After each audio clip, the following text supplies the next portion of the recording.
What's up, everybody? Welcome to the King Closers Formula. I am the King Closer, RJ Bates III, coming to you live on Tuesday afternoon, just like we do every single Tuesday. Today, we're going to be talking about the secret ingredient to wholesaling success. I'm going to be honest with you, the reason why I didn't just put that actual secret ingredient in the title is because the answer is pretty obvious. But I still want you guys to stay around and hear the reasons why this is the secret ingredient to wholesaling success. The reason why you need to be focused on growing this inside of your business. And no, we're not going to be talking about how to talk to sellers or competent underwrite or dispositions or systems or anything like that. Now, that being said, I always like to know where you guys are tuning in on this beautiful Tuesday. So drop a comment. Let me know, where are you guys tuning in today? Man, it is a beautiful day here in Fort Worth, Texas. I'm not going to lie. I'm excited for some of the stuff we have coming up for you. We just got done shooting and actually using Jordan, our new videographer and editors. He's not new anymore. He's been around 3-4 months at this point. Using his skill sets and actually shooting you guys some shorter 5-minute wholesale quickie videos. I'm excited to see what the feedback is on those when they come out here in the next couple of weeks. All right, we got Adonis. What's up, man? Mr. Zawaki. Jacob, you got some competition over there in Macon. New members. Actually, they're not going to be competition. I don't think they're wholesaling at all. Husband and wife combination joined the day in Macon, Georgia. They're in buyers. They're flipping. So should be a good addition for you guys in particular. What's up, Mr. Danny Force? You out there by Buc-ee's? Which Buc-ee's, man? The one out by Texas Motor Speedway? No, you're out there in Dallas. Phoenix, Houston, Orlando, Baltimore. Favorite hockey team ever, Macon Whoopee. It's one of the greatest sports team names ever. What's up, King Closer? Got Mr. Eric Velasco in the house, Cali Love. Jacob, they'll be with us. They'll be in the group on Monday, joining the 15th round of Titanium University. What's up, Mr. James Neely? Finally able to join it live. I love seeing those comments when you guys are like, I'm finally able to join a live, and it's like, man, we've been doing this. I mean, at this point, we're at about 18 months of going live every single Tuesday at 2:22. That is crazy. It doesn't feel that way. What's up, Mr. Van Norden? All right, let's get into it. The obvious answer of what is the secret ingredient to wholesaling success? As cliche as it is, it's your network. We're going to go through that. I'm going to talk about the importance of the network that we have built here at Titanium and how it really catapulted us, or especially early on. Like yesterday's video, we strategically released that about our first ever wholesale deal that we did in August of 2014. And then from there, the network of individuals, whether it was JV partners, dispo partners, ended buyers, title companies, lenders, the importance of all of that and how it has enabled us to continue to grow as a wholesaling operation and successfully complete transactions and get money in our bank account. But I think sometimes that gets lost in like, hey, this is how we comp and underwrite, and this is how we do acquisitions and talk to sellers and all these different little nuances inside of wholesaling. All of that is vitally important. But at the end of the day, the only thing that's truly important is getting results and making sure money enters your bank account faster than it's leaving. And if you continuously do that, you're succeeding. How do you get to do that? Well, make sure you always know when you have a need inside your business, who are you going to pick up? Who are you going to call? Who's going to answer that question that you have? And so going back to our early days in 2014 and early 2015, there's the first deal that we did on 2300 Sunset Lane. That was important.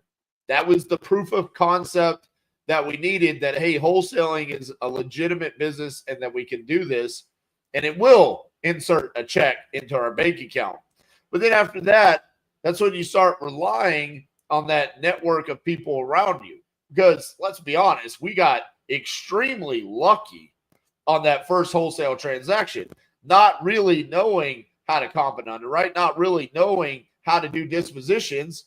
I mean, we disposed the deal off of Craigslist, and the end buyer ended up showing up at the property and basically illegally entering it, breaking in and climbing through a window. I mean, we got lucky during that transaction. But through that transaction, we developed a relationship with an escrow officer, Dana Draper. And I talk about her all the time because we still use her for our deals here in the state of Texas to this day. She has been an amazing resource that has helped us through so many different transactions, and it has enabled us to close deals that otherwise we wouldn't have been able to close. But moving past that first deal, then it became a little bit harder for us to do acquisitions. And there was a lull in the business where things kind of slowed down, and I basically abandoned our contracting business. And so money started becoming a little bit lighter, right? That $7,500 on the first wholesale deal, that went away super fast. And so as we got additional properties under contract and we started moving towards how do we dispo these deals, the first couple ones that we dispoed went to the exact same buyer. Was 1008 Shady Lane in Keller, Texas, and 4702 Wateca Lane in Dallas, Texas. The way that we disposed those deals was actually we were on Net Worth Realty's buyers list, and they forgot to BCC their buyers. They only CC'd them. And so I took all of those email addresses from that email, and I just, hey, this is now my buyers list. I'm now sending out my deals to these buyers, and I was able to dispo those two deals, Shady Lane and Wateca, to an end buyer based out of Idaho. Now, after that, it became a lot more difficult for us to dispo because that was just, again, pure luck. There wasn't skill involved. And so the first person that became a monumental part of our success was the next buyer that we found. And we actually found him by posting a deal that we had under contract inside of a Facebook group.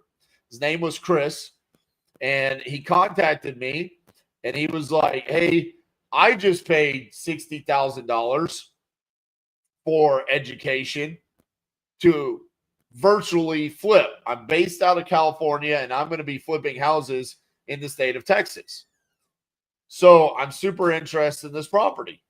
Went through the whole process. He needed to get a contractor to come walk the property, giving him a bid. He had to figure out who he was going to use for his hard money loan. And what was I doing the entire time? I was sucking up all of this information that was coming my direction. Who was he using for a hard money lender?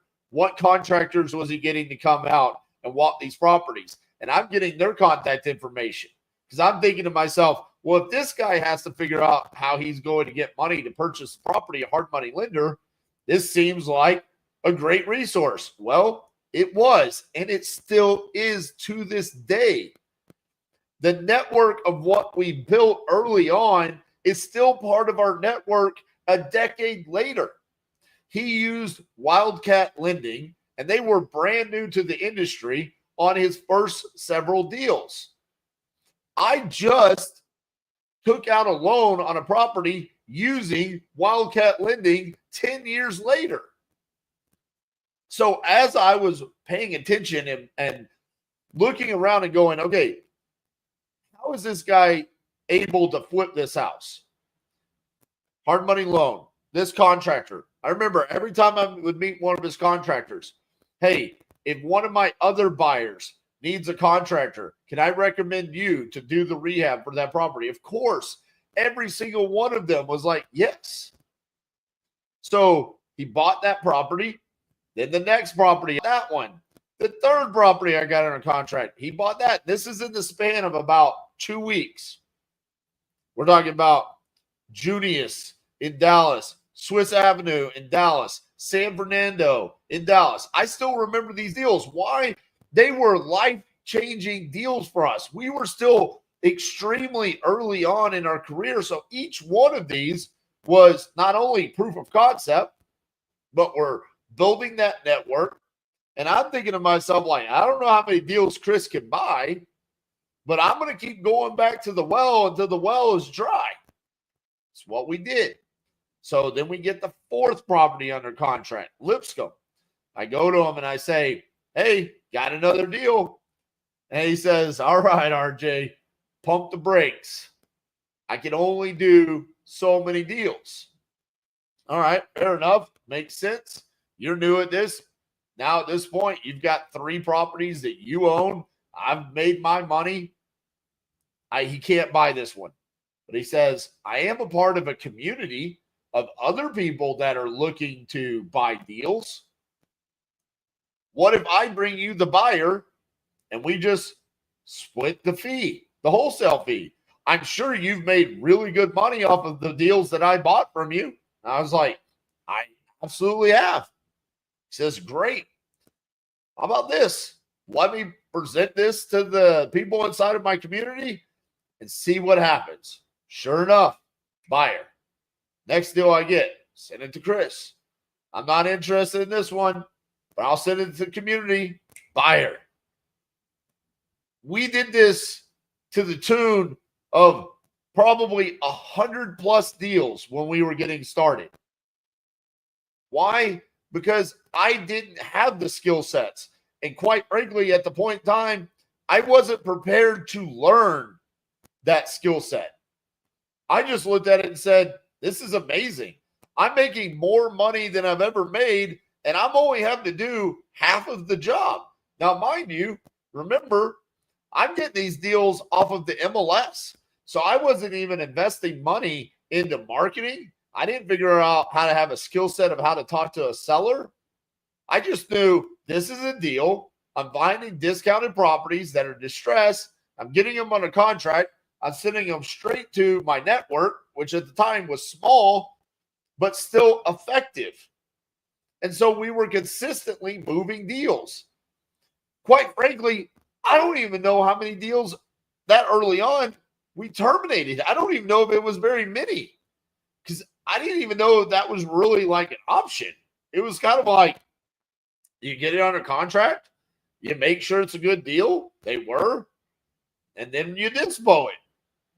And then whatever that end buyer needed along the way, we provided. We treated our end buyers like customers. Were we perfect? No. But you need a hard money lender? Here you go. Here's Wildcat lending. Well, eventually it got to the point where we might need somebody else. So we added 2, 3, 4 other hard money lenders to the arsenal. Hey, I'm based out of California and I want to flip this house. I don't know how much my budget would be. Well, guess what Cassie and I were prior to being wholesalers? We were contractors. So we'll write up a bid for you. Cassie started literally making design templates for the end buyers. And we were sending them invoice. Hey, for $250, we'll make you a design packet. Use this tile. Use this color paint. Get this granite countertops. This is where you can get it from. Whatever they needed, we were providing to them so we could succeed as wholesalers. And over the course of time, we started building up relationships. Now, mind you, I don't know if wholesaling YouTube channels existed, but we didn't know any better. So we were just going around and we were focused on the small little circle of people that we had. And we just knew, hey, this is really working. We weren't going to meetups. We weren't further educating ourselves. It was just a daily grind.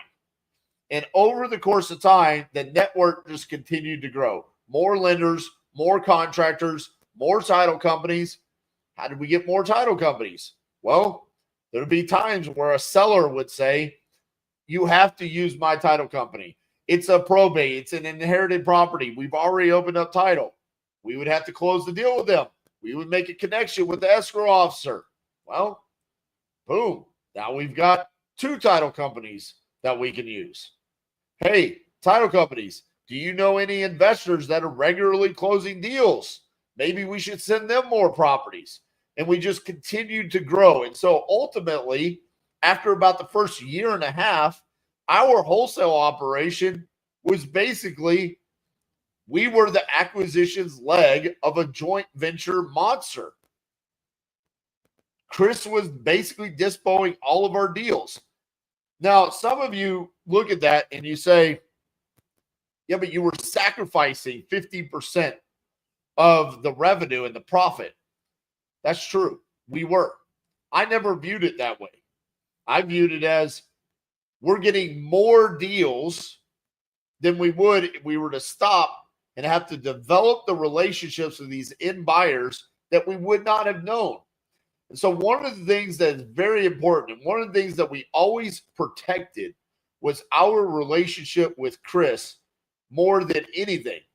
So when Chris would bring me a buyer, let's say the buyer's name was James, and I would do a deal with James and Chris, the next time James wanted to buy a deal, I protected Chris and I made sure that Chris still got paid on that. I never took that buyer. Now, some people might disagree with this, but at the time, the most important thing to my business and my livelihood was that network, and it started with my relationship with Chris. He was the lifeline to new buyers. So I always wanted to make sure that he was taken care of. That was a priority to us. Also, because he continued to buy future properties from us. It didn't just stop at the 3. It just temporarily stopped with the first 3 until he got those completed and he was ready for the next projects. So not only was he a partner, but he was also an end buyer for us. And so that was always a huge priority. Make sure that you're taking care of the people that take care of you. This is what strengthens the bond of that network that you have. So early on, what enabled us to get started was those relationships that we built. And then through the course of time, it was like, I remember the first time a hard money lender ever said, hey, you're referring a lot of clients to us. We could give you an affiliate or referral agreement for this. What? I can get paid? I was just doing that so I could get my wholesale fee. Next thing I know, I started getting paid off of referring clients to them. My business just continued to grow, and it was through the relationships that we built. So you guys need to constantly be thinking about, how can I build relationships inside of this industry?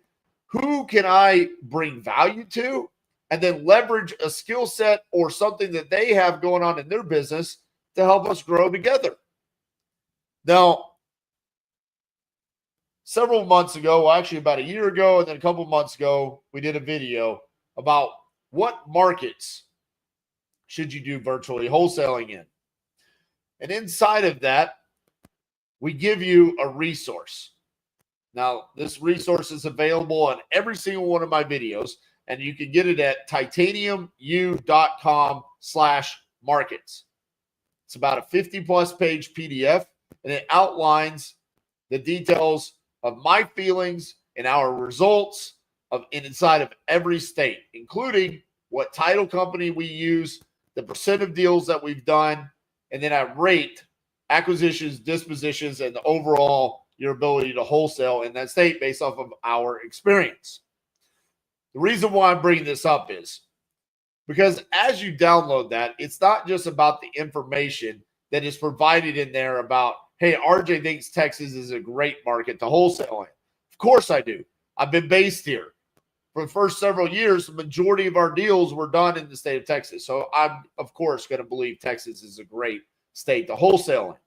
The reason why it's important is because, one, it gives you information on what title companies to use and my feelings, but also as you're looking at what markets should I actually wholesale in? This is a question that got brought up inside of Titanium University the other day. And what I told everybody in that call, and I want to tell you guys today is, if you're trying to decide what market you want to do wholesaling in, you should base that decision around who do you know in this industry? What does your network look like? Who do you know could be an end buyer? Who do you know that could be a joint venture dispo partner? I feel like that would be a great way for the majority of you guys to get started in wholesaling the exact same way that we did back in 2015. First, I don't even know how many deals. I mean, at some point in time, I'm sure I could count it up, but we'll say 100 plus deals. We literally JV'd the dispo with someone that was entirely based around, like their entire operation was based around the ability to dispo deals. That enabled us to get really good at identifying what was a deal, what wasn't a deal. And what we now teach is where end buyers buy, understanding the web. This is what I think each and every one of you should do. If you're deciding what market you want to be in, who do I know that can help me in my business? A TU member earlier today just asked. He has a job. The busy time of the year is coming up, and he's worried that that job is going to consume his time, and he's not going to be able to focus on his wholesale operation as much as he desires. So he's thinking about actually going out and working for another wholesale operation, a big box wholesale. My response to him today was, why not look internally at the opportunities that exist inside of TU? The network that you have. If you're looking at someone and you're saying, that person's really good at dispositions. If I solely focus on acquisitions, where do you have end buyers? I bring all of my deals, you dispo them, boom. I'm just focused on bringing you deal after deal after deal. Or if you have end buyers and you know someone that's good at acquisitions, why not do the exact same thing? Hey, I'll dispo all your deals. Go get me deals in Kansas City. Go get me deals in Birmingham, Alabama, wherever it is that you have buyers. This is how you build that network. One, provide value. Two, make sure that the relationship makes sense for both parties.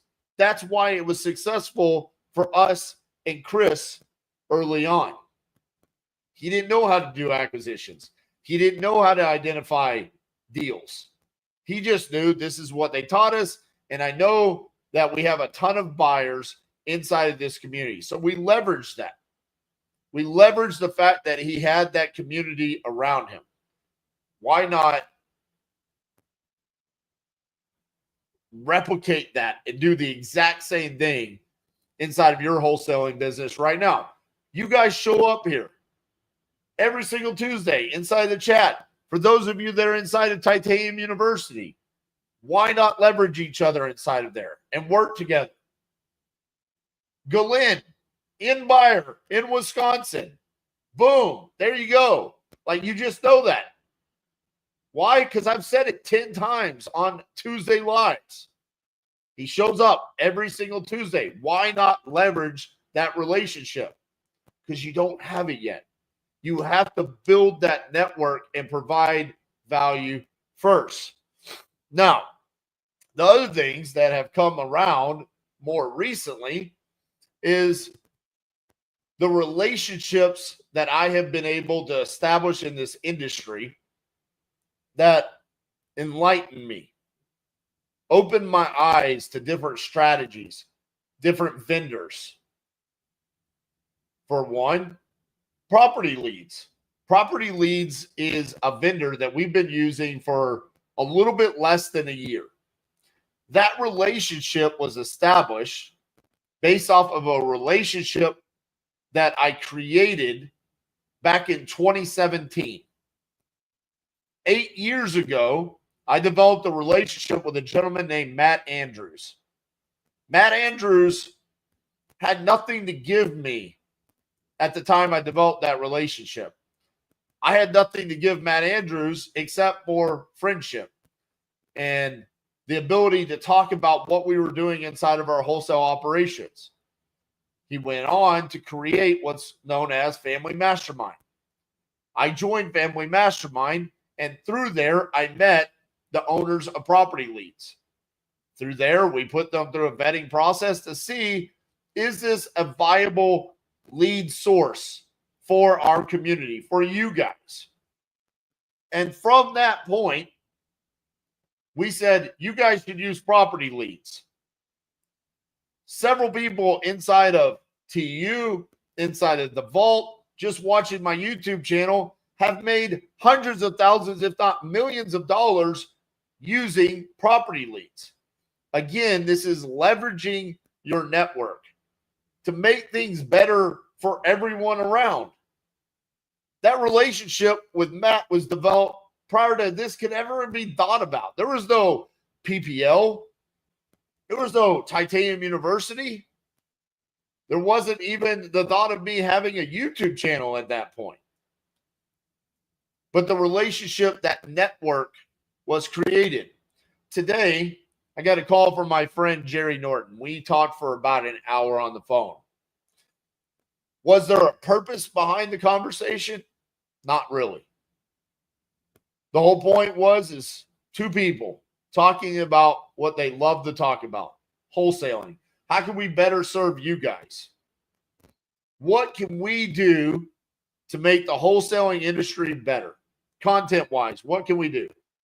That's what the entire conversation was based around. Us talking about the different types of content that we have done. A year and a half ago, I guess it's longer than that, probably 2 years now, I didn't have Jerry Norton's phone number. Again, putting myself out there and doing the Closers Olympics. Yeah, I won some fake wrestling belts, but I also developed some cool relationships. And from there, every single time I talked to Jerry, I tried to provide Jerry the opportunity to build his brand, showcase his talents, and I provide value to him. Jerry, let's collaborate on something. Sure enough, from that conversation, we're going to be going live on Thursday to provide value to you guys. That yes, in return, we hope to benefit from that. But that's not where it comes from. It comes from the place of building that network together, strengthening our voice, our purpose behind creating content on a daily basis. I think Jerry and I probably put out more content than anyone else in this industry combined, and we see eye to eye on a lot of different topics. And that was one of the things we talked about today. It's okay to not see everything perfectly, but to be aligned on so much of our message is very rare nowadays. Again, that network. So now on Thursday, not only do I get to provide value to you guys and to help you guys and hopefully make you better wholesalers, but also I get to do really cool shit with Jerry Norton. Literally a pillar in the wholesaling industry. One of the strongest voices. He wants to do that with me. It's an opportunity. The message that I want to deliver to you guys today is have your eyes open to the opportunities that exist with working with other people in this industry. It doesn't have to be an actual partnership. It can literally just be what Jerry and I do. Let's collaborate on something. It can be as simple as doing one joint venture deal at a time together. That's okay. Eventually, Chris and I got to the point where we said, we're going to go do our own things. Why? Because he developed the skill sets and the desire to want to do acquisitions. I got to the point where I had developed the skills and had the desire to want to do dispositions. So we separated. We went our own way. And that's fine. We made a ton of money together. We had a ton of laughs. At one point in time, I consider him one of my best friends. I don't anymore just because our relationship kind of fizzled out after we stopped making a lot of money together. But I still look back at that time and go, man, I don't know if I make it here without that relationship with Chris.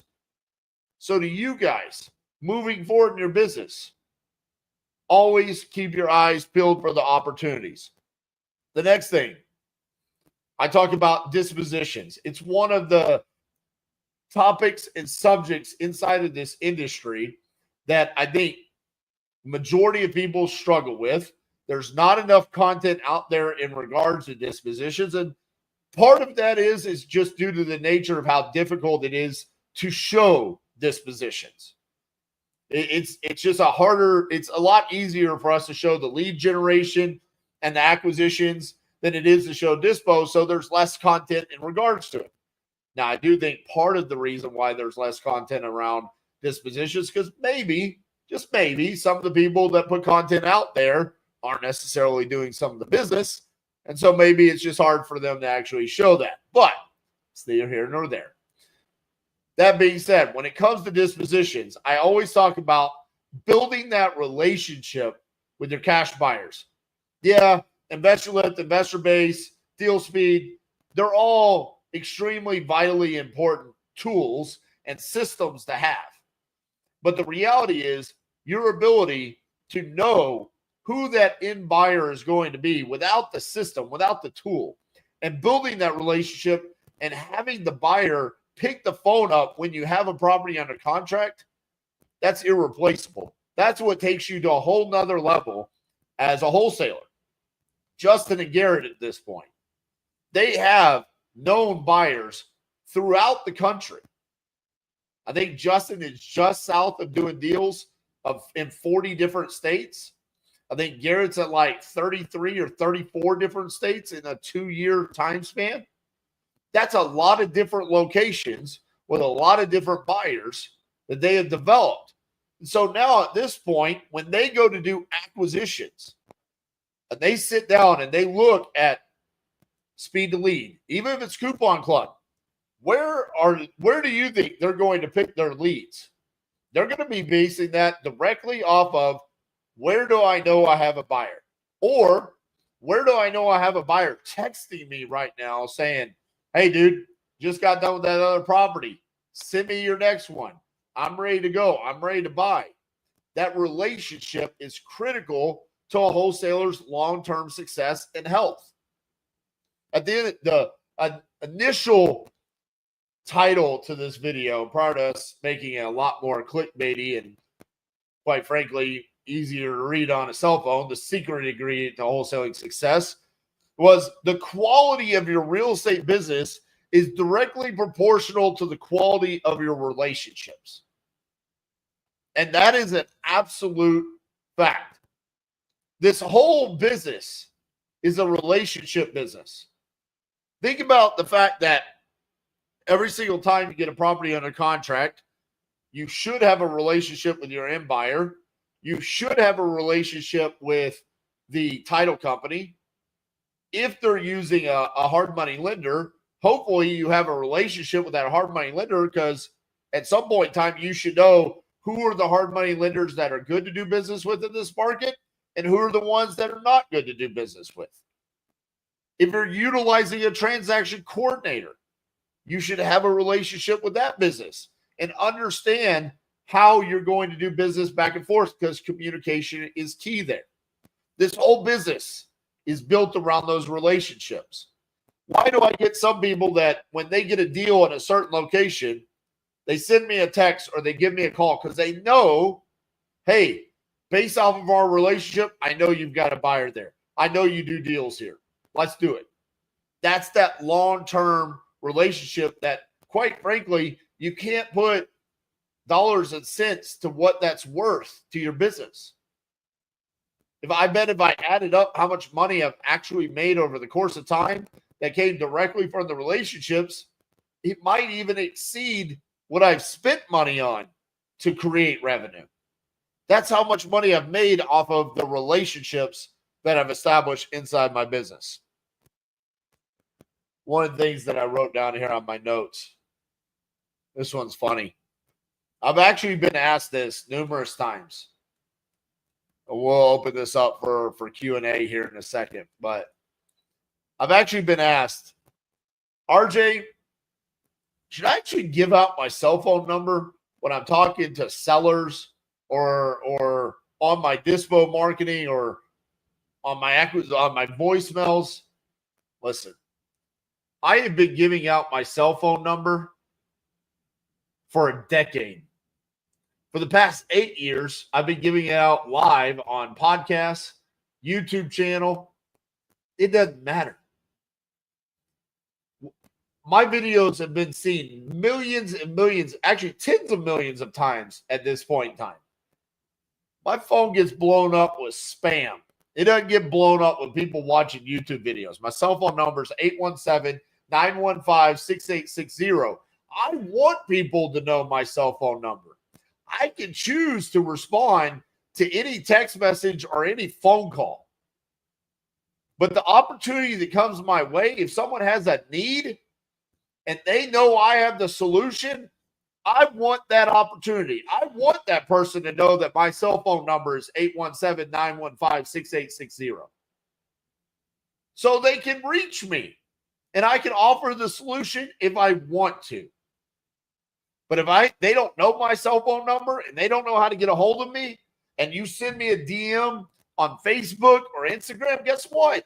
There's a solid chance that it's just going to get moved to the spam. I'll never even know it exists. I just responded to the guy the other day. He had a property they sent me like 3 months ago. And I'm like, yeah, dude, I could have done something with this. But you messaged me 3 months ago and it's been sitting in my spam folder. I didn't see it. Guys, build that network. Give yourself as much opportunity as possible, but look around and say, who can I provide value and take my business to a whole nother level? I think collectively as an industry right now, there's too many people that are trying to get started that are not looking around and saying, who can I do this business with? Not a partnership. Let's do some deals together. It's not the end of the world to give up 50% of the deal or 40% of the deal or whatever the arrangement ends up being. Because as of right now, you're probably not even doing deals, period.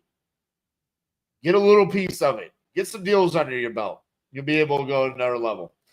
Let's open it up for some Q&A.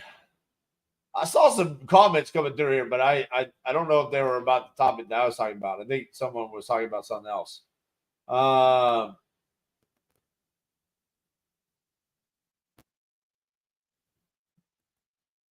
Man, y'all were over here having a full-on conversation.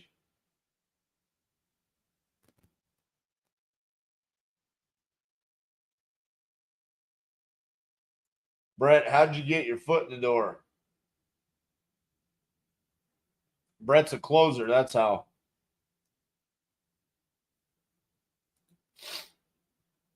He said, I've grown. I remember when I did a video on not splitting the difference. Oh, yeah, man, that was a long time ago. I still got never split the difference down there. Yeah, buddy. In my library, never split the difference. You know, Never Split the Difference was an okay book. But I don't know now that I'm sure there's concepts in here. It's been several years since I've read it. And I'm sure there's concepts in the book that I use, but I can't think of any in particular that I specifically go, oh, I got that from Never Split the Difference. I just remember reading it and really enjoying it. Man, I might need to read this again.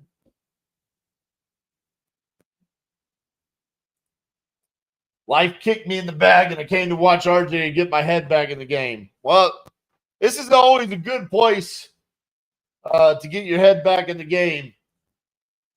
I'm told I always yell. Do I sound like I yell in these videos, or do I just sound like I'm passionately talking? I felt like I was yelling today. I didn't mean to. It just felt like everything was coming out in a yell form. But, man, I'm sorry life kicked you. That sucks when that happens. It happens to all of us, man. The thing about when shit happens is you got to realize, as bad as it sucks and you don't really want to realize it, somebody else had something worse happen. You still have the opportunity. When's the next closer battle? I don't have anything in regards to that. I just like I said, Jerry and I will be going live on Thursday. We're going to be bringing in other people to call, and we're going to be coaching them through it.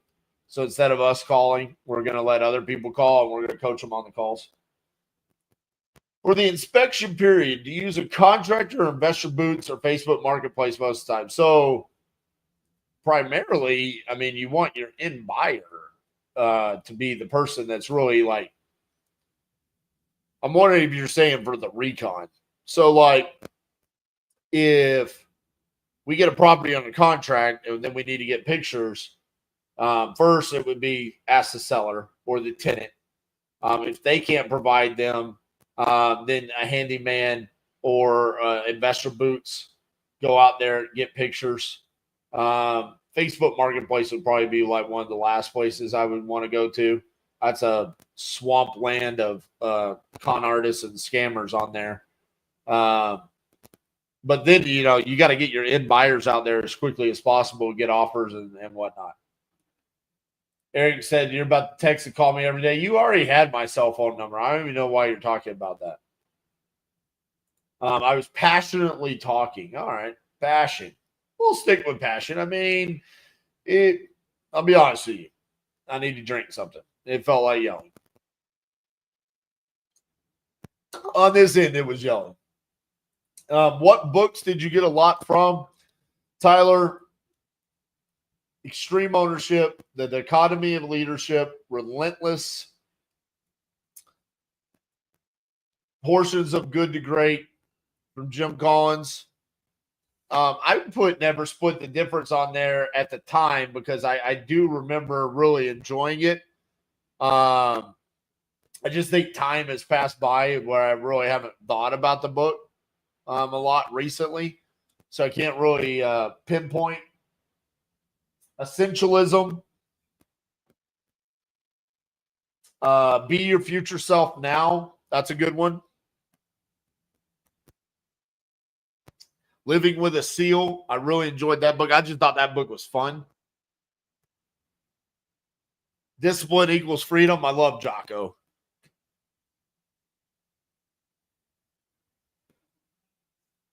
Yeah, those are some of the good ones.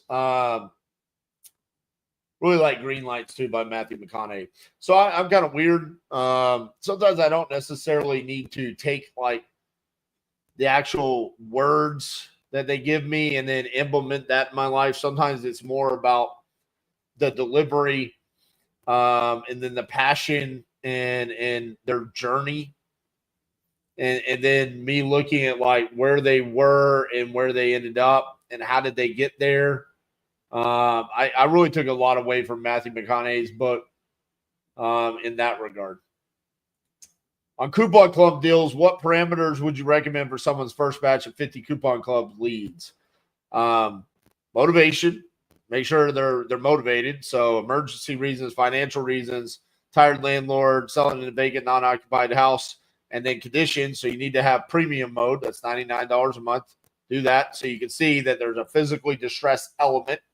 And then location. Make sure that there's a minimum of 2,000 buyers, or go ahead and pick out a market where you know you have buyers or someone that can dispo for you in that market. Those would be the parameters. It's been rough, wholesaling wise. Vincent, why has it been rough? Don't say it's just been rough. Say it's been rough because of this. I can't help you if you just say it's been rough. I got to know what's been going on. There's someone out there dreaming of the life you're currently living. Absolutely. Yell at me, RJ. All right, Eric. Why don't you get the fuck off of YouTube and go call a seller? Why do you watch me so much? Like I'm going to say something that you haven't heard me say for the past 5 years. You're inside TU. You don't need to watch my damn YouTube videos. You get to see me every day. You already got to see me for an hour and a half this morning. You got to see Cassie for 2.5 hours. You need another hour of this? For what? Go pick up the fucking phone and call a seller. Jesus. You're welcome. Life can kick you hard, but it's a moment of growth. I can kick you harder. Hey, Vincent, been rough for me too, but each day is a new day. And I say every morning, today is the day I break through and win. Facts, Scott. Absolutely. So it's really possible to become a millionaire in 5 years with hard, consistent work. 5 years? Yeah. I mean, 5 years is a long time. Absolutely. Listen, becoming a millionaire is like such a weird thing to say. I told someone the other day, I was like, dude, you know you're a millionaire. And they were like, well, not really. Like, well, yeah, really you are. You know, I mean, when you start adding up net worth and equity in houses and 401ks and stuff like that. But, I mean, I being a millionaire should not be what you're striving for. Terrell, I mean, you should be trying to strive more. What do I want my life? What do I want my day-to-day to look like? Because quite frankly, financial freedom probably looks a little bit different than having $1 million sitting in a bank account or having $1 million sitting on a personal financial statement.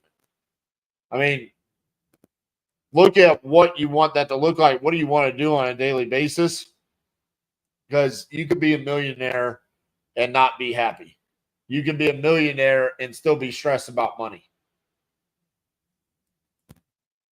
The Power of Now. Victor, I know a lot of you guys love The Power of Now. That wasn't necessarily one of the books that moved the needle for me. I see you laughing at me. I need scripts. I mostly freestyle what I say to sellers. You don't need a script. You need the closer's formula. If you're already freestyling, then the closer's formula is definitely for you. You can get it right down below. KingClosersFormula.com/close. It's for free. You can download it. You can also just go to KingClosersFormula.com and actually get the training in regards to that. But if you're already freestyling, that would be perfect for fitting your style. Mike said, I realized the power of networking at my first mastermind event way back in 1991. It literally made me millions from the connections I made. It only takes one great connection to change your life. It's facts. How do you feel about Jerry talking about giving like a good amount of EMD and not putting inspection periods to the full period of the contract to not make the contract one-sided for us? So actually, funny enough, Jerry and I have talked about the earnest money deposit going back and forth. We disagree on it. I haven't had the conversation with them about the inspection periods. Not making them one-sided, but maybe that's a good topic for us to have together on Thursday. I have no problem with Jerry having a different opinion about that. And quite frankly, he's actually taking a stand on something that normally I would kind of take a stand on. I actually can kind of see where he's coming from, where it's like, hey, if we're doing this, we're doing the right thing. I don't necessarily think we're doing the wrong thing. I just think that with us being completely virtual, we are taking on a lot of the risk involved in that. And then when you listen to the rest of the way that we teach on how to navigate the conversations with transaction coordination, open lines of communication with the seller, being transparent about wholesaling properties and things like that, I think that eliminates a lot of Jerry's concerns as to why would we want the contract so one-sided. Heard you say Florida isn't in your top 5 anymore. What's your current top 5? I'd probably say Texas, Michigan.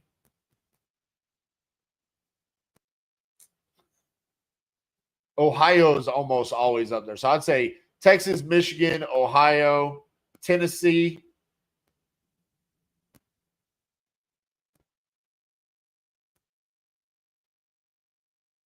Missouri's got to be up there too, because Missouri's like second in volume.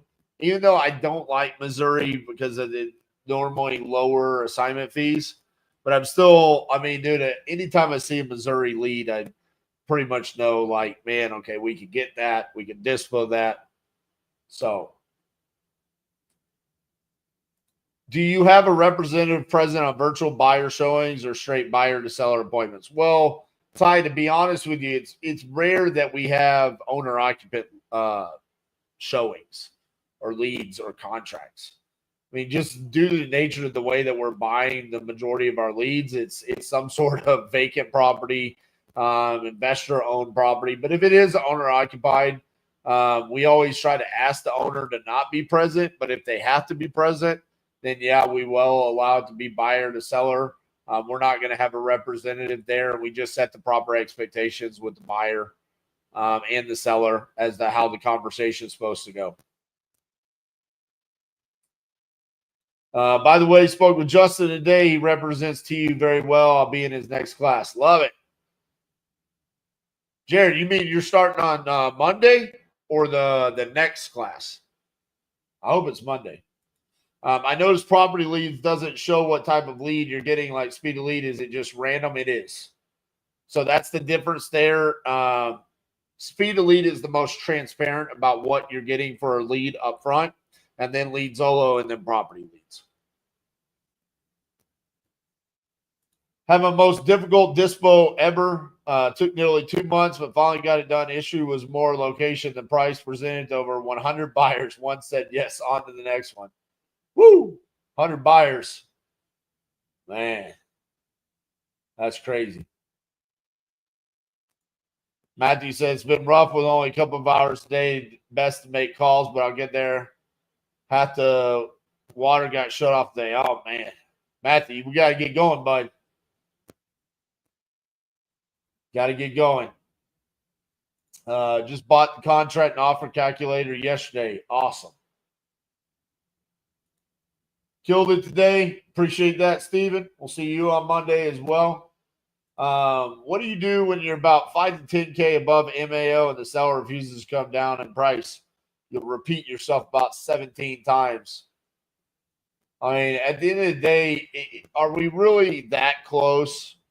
I mean, if it's $5,000 off, and there's a reason why they can't come down, I would almost assume there's some form of education that's probably lacking that we can get them down. But if it's really like, I have to have this much, and it's $5,000 off, depending upon the price point, I'm probably going to contract it. Let them know, hey, this is contingent upon a walkthrough and an inspection, and then and see what my buyers say. What are the new laws in Tennessee? I've not done any research on the new laws in Tennessee based off of what I have seen, like just online. It appears that there's some sort of come down on they want you to disclose to the homeowner that you're wholesaling, which it appears probably similar to what the regulation was in Texas. I'm hoping that's what it is, but I haven't done any research on it. I don't even know when it goes into effect. Joining the next TU class. How much for your program? Right now, it is $68.03. If you pay in full, there's payment plans. It's like you can break it up into 2 payments, 3 payments, or 4 payments. But if you break it up, then we charge interest. I don't know what they are. I don't have it pulled up in front of me, but roughly $6,800 if you pay in full, and then it goes up incrementally if you break it up into payments. That's lifetime membership. There's no additional fees. With iSpeed to lead, do you prefer the coupon club or the premium membership? I have the coupon club, but I'm worried I should change it. The premium is just to show you the information. So the premium shows you, hey, the year built, how long they owned it, the condition, the AI call summaries and all of that, it doesn't get you leads. It's just showing you more information about the lead before you purchase the lead. So I believe if you do Coupon Club, you should have premium as well. It's the same regulation as in Arizona. You just have to put in your contract that you're a wholesaler. Awesome. Worthless regulation that no one cares about. Damn, I need to get into the education space. Well, Mike, you wouldn't want to get into the education space because you wouldn't work as hard as I do. So you just look at it and you think we make a bunch of money. In fact, I make a lot more money wholesaling than I do educating. Like this morning, I was for an hour and a half going back over the basics. Yesterday, 2 hours from 8 o'clock to about 10 o'clock, back on noon to 1:30, going over live seller call reviews. We do anywhere between 20 to 25 comp reviews a day. I've got 68 live seller call reviews to go through. And I also have, at this point, close to 500 lives that are contingent upon the education that we give. I take that very seriously. So, yeah, do I charge $6,800 to get inside of Titanium University? Absolutely. But I also know that Glenn, who's been at TU, and he paid me $5,000 14 months ago, he still is a part of my community. He still relies on me to show up every single day. I don't make any more money off of him. I don't charge Glenn anything, but he's in for life. And he just had a baby. He's got to rock and roll. He's got to take care of his family. He's got to figure out how to build his business now around his new life. So you might look at it and say, Glenn paid me $5,000. I look at it and the $5,000 is come and gone. I have a responsibility to support Glenn in anything that he's got going on in his future endeavors and as far as wholesaling. So I just look at it and I say, I mean, you know, you ask questions like, how hard is it to build a course? It's not building a course. The course is for free, Bubba. The course, I got more on YouTube than I do inside Titanium University's modules. It has nothing to do with a course. So much more than that. Wholesale on-market listing with agent is consistent. No, I wouldn't recommend that in 2025. We did that back in 2014, 15, 16, but I moved on from that. You got to do direct seller marketing now. Do you call on-market's property agent? No, I do not, James. It's not about the money spent. It's about the value you receive for being here. Facts, Danny. Appreciate you. It's Titanium University, a conference on a weekend. Is the community invited? No, Titanium University is not a conference on a weekend. It's every day. Pace charges $9,500. Awesome. I think Pace charges a lot more than that now, but I don't know why that's relevant. $6,800 to keep out those that aren't ready to take action. You'd be surprised. There's people that spend $6,800 and they're still not ready to take action, and I just yell at them every day. Made my investment back in TU in the first 30 days. It's the bargain of the century. It's true, especially for what we get. Brett said, Cassie and RJ are stuck with me for life. Bro, I know. TU is lifetime, yes. For real estate, it's the lowest cost for the amount of value you receive anywhere in the world. Nothing compares to TU. Dude, Mike came on here asking the questions. I don't know. Worth every penny. Well, the chat went to, we asked questions about why we charge money for education, and then all the TU members had to come in and support. We were asking solid questions. I'll give it a few more minutes to see if we actually have questions about real estate so I can try to provide value. That's right. I really don't like to turn these lives into TU pitch fest. I mean, but at the end of the day, if you guys have questions about it, I'm more than willing to answer. But the facts are, if you need education, just go watch my YouTube channel for free. The playlist, the foundations for virtual wholesaling, it's all there. It's everything that you would need to succeed. But if you need daily support and implementation and stuff like that, I mean, I appreciate it, Mike. But I mean, just quite frankly, some of your comments were just, I don't know, rubbed me a little sideways, if you will. There we go, Glenn. I have a deal in New York. Does the seller hire an attorney to represent himself, or do I help with that? So, New York, you would need an attorney. The seller would need to hire an attorney, and then your end buyer is probably going to have an attorney too. Hopefully, your end buyer will use the same attorney as you, but more often than not, they're going to want to use theirs. How would I navigate a deal? No, is it? Yeah. Listen, bro, New York sucks. Everyone will tell you that. Open up title, get you your attorney. Hopefully the at least maybe one of the parties will allow the attorney that you bring to the table to be used. How do you handle what feels like getting so many sellers that have so many hurdles you have to jump through just to close the fund? It's tough on the mental side of things. I agree, Jacob. I mean, at the end of the day, having a transaction coordinator that can take away some of the post-contract signing hurdles, and then also having handoff moments. Like, for example, if you are doing acquisitions, you handle the mental side of things up front, and then once you solve that, and then you hand it off to Dispo, and they become the new point of contact for the recon and the showings on the dispositions, and then you have a TC handling everything that needs to be handled in regards to clearing title. That would be the best way to do that. You could do that essentially with two people, one acquisitions, one dispo, outsource TC. That would be one of the best ways to do it, is just kind of eliminate it all being on you.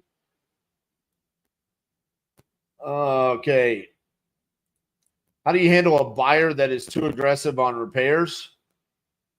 I mean, you don't want to get in an argument with buyers in regards to what they want to spend on rehabbing the house. You just have to understand what it is. Probably move on to another buyer, because if you have one buyer saying, hey, I'm going to spend $75,000 on this, and you feel like it should be 60, and you know other buyers will spend 60, then go find that buyer that will spend 60. But you're probably not going to get anywhere arguing with a buyer about how much repairs are going to be. Where do I go to keep up with every state's wholesaling laws and regulations? Aaron, for one, nowadays when there is a new regulation, it gets broadcasted all over. It's a very hot topic on majority of the wholesaling channels. Jerry Norton does a great job of announcing these as they come out. He's on top of it faster than anybody. The market PDF that I have has a lot of the wholesale regulations on there. I wouldn't say it's all encompassing. Like, we don't have the Tennessee one on there, but you can get that for free at titaniumview.com/markets. And it has quite a few on there. Honestly, man, the majority of them are not really big deals. The way I handle almost every regulation, get the property under contract, submit it to title, and say, hey, is there anything that I need to know about on how we can wholesale this deal? What do I need to do? And then the title company will just tell me up front. Let's see.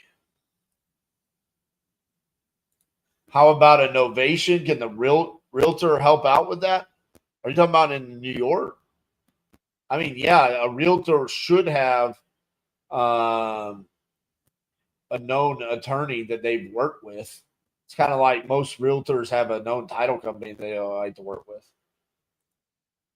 What do you expect a brand new wholesaler to close on iSpeed Elite Coupon Club? 1 out of 100? I mean, listen, this goes to your skill set and your ability of what leads are you buying and deciding on. But 1 out of 100, I mean, dude, that would just be mainly, I mean, I think I could close 1 out of 100 on Speed Elite if I just called and said, are you looking to sell? How much do you want for it? What's the condition? And I'd find a good deal and be like, hey, what's your email? I mean, that's just like realistically, you're not putting any effort into trying to develop a skill set or understanding how to have conversations. That's a very low metric right there. I tell everybody it needs to be 1 out of 25, but there's a lot of nuances that come along with that. Your follow up, the time commitment, your mental capacity for failure. There's a lot that comes along with that. What are the legitimate KPIs a new wholesaler can expect with exclusive and coupon club? Lead to contract KPI, contracts to close KPI for each. Jared, I've gone over this so many times.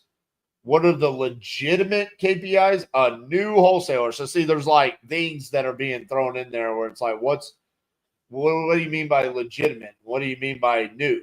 Does new mean like you don't know how to comp and underwrite? You don't know how to talk to a seller? How are you going to be talking to a seller? Are you going to use Eric Klein's script or are you going to use my script? Like, there's a difference there. And there's a difference between exclusive and coupon club, because exclusive could be exclusive for what? Fixed price mode, where? Exclusive leads in what location? Because if you're buying exclusive leads in Los Angeles, your KPIs are going to be much higher than if you're buying exclusive leads in Detroit, Michigan. So the location matters there. Again, going back to the amount of leads to a contract, if you're on Coupon Club, should be 1 out of 25.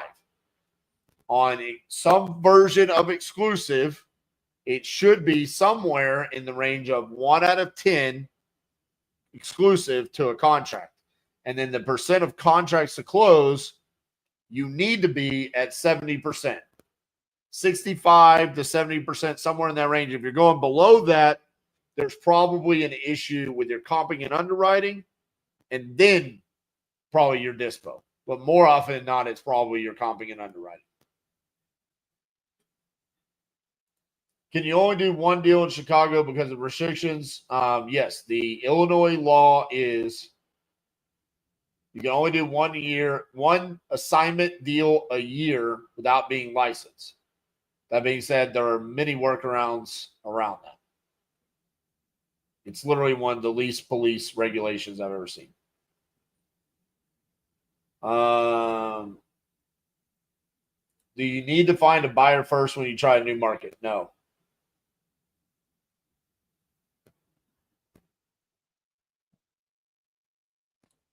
When wholesaling in Texas, do you have to disclose to the seller that you're a wholesaler? Yes. They do it at closing, though. It's really not a big deal.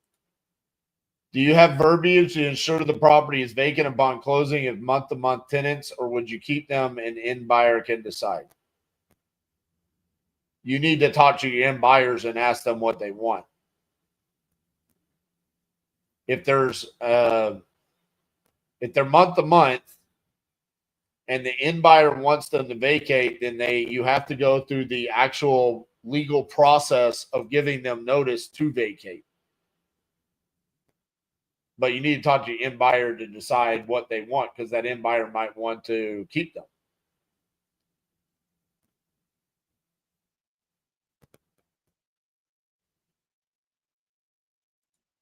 What are key questions asked to get the info I need to get the property under contract? I know you start off with asking for price.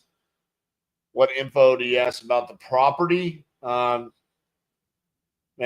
Listen, I've got like hours long videos and like trainings on this. This is a very in-depth question. That I quite frankly, I cannot give you this in a very short, concise way.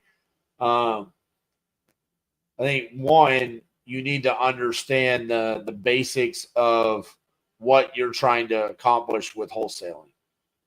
So like, I don't start off with asking for price. I start off by asking, I believe your name is Cheney.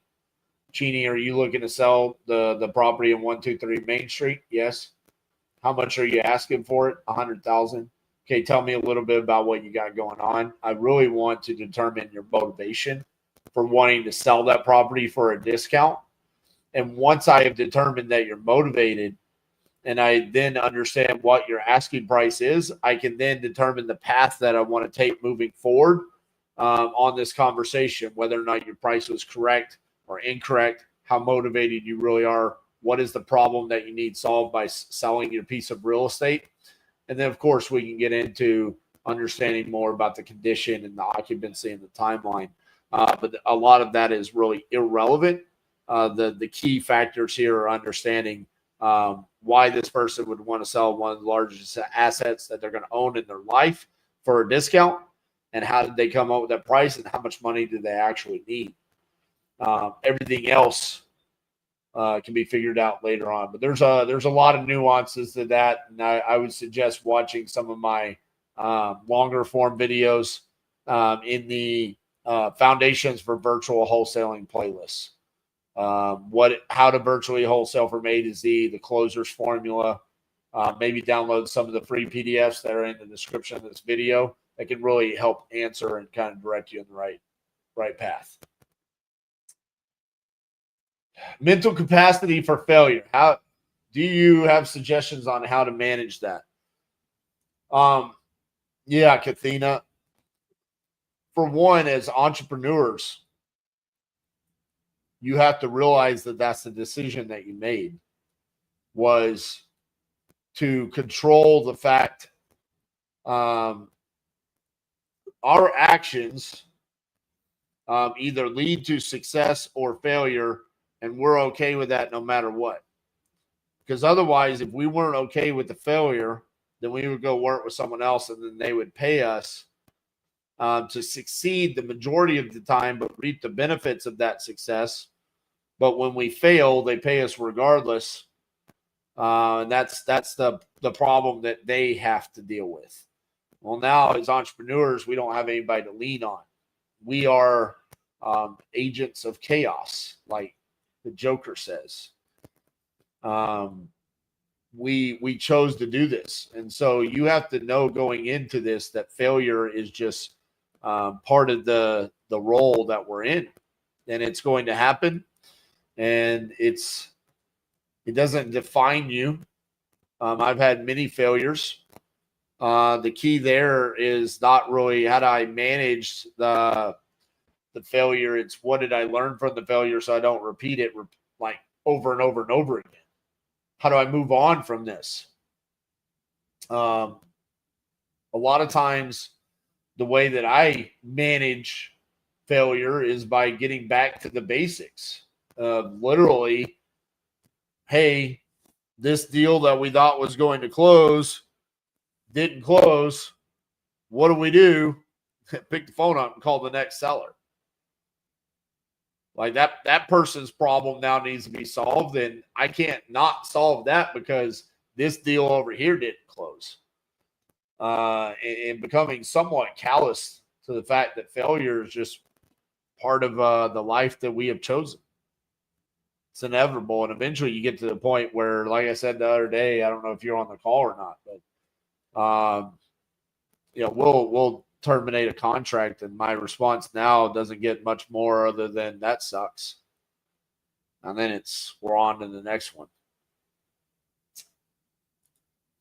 Can you put under contract 4 acres together and assign 4 acres separate?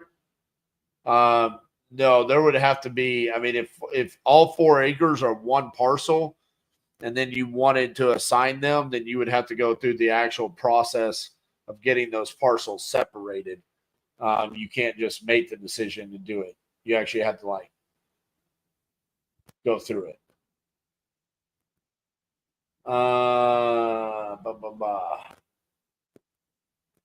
When do y'all go live on YouTube on with your team? I don't know what that means, Mike. Try again. Do 4 acres separately that can slow up entire work.